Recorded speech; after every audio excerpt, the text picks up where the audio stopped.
My name is Dr. Gerald Schulman. I'm a professor of medicine at Vanderbilt University Medical Center in Nashville. And I was head of the steering committee for this trial of AST-120 to see if it reduced the progression of chronic kidney disease. Indoxyl sulfate is a fibrotic cytokine, and its origin is in the intestine. Tryptophan, which is an essential amino acid, is broken down in the intestine, and indole is one of the products of that breakdown. That gets absorbed by from the intestine, goes to the liver, and becomes indoxyl sulfate, which then is taken up by the organic ion transporters in the proximal tubule of the kidney cells, and becomes stimulates pro-fibrotic cytokines like TGF-beta, and promotes sclerosis in the kidney.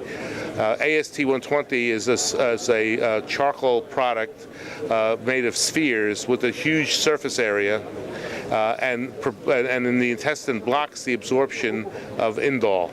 And hence, studies in Japan dating back in the early 1990s suggested that the time for people with CKD to winding up on dialysis was lengthened by the use of the compound. And we decided to try to study that and get the FDA to approve the compound in the United States. And hence, in a phase 2 study, we showed that the compound lowered indoxyl sulfate levels in the patients in the United States, and in a dose-response fashion.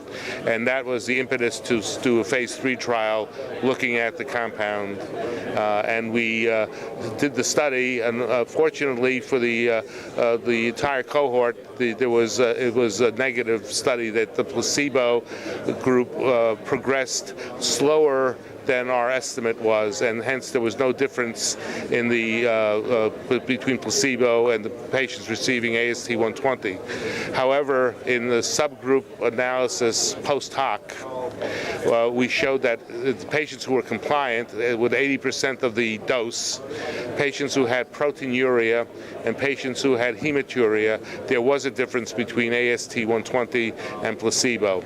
And so there's a very potent signal that hopefully other studies will show that there is a difference between the placebo and the AST-120. In addition, there's some very intriguing data from looking at cardiovascular complications in patients with CKD that AST-120 seems to abrogate. So I hope that further studies will be forthcoming and prove that this is an effective therapy for CKD, especially in patients who have issues related to the use of RAS inhibition because of hyperkalemia or worsening creatinine.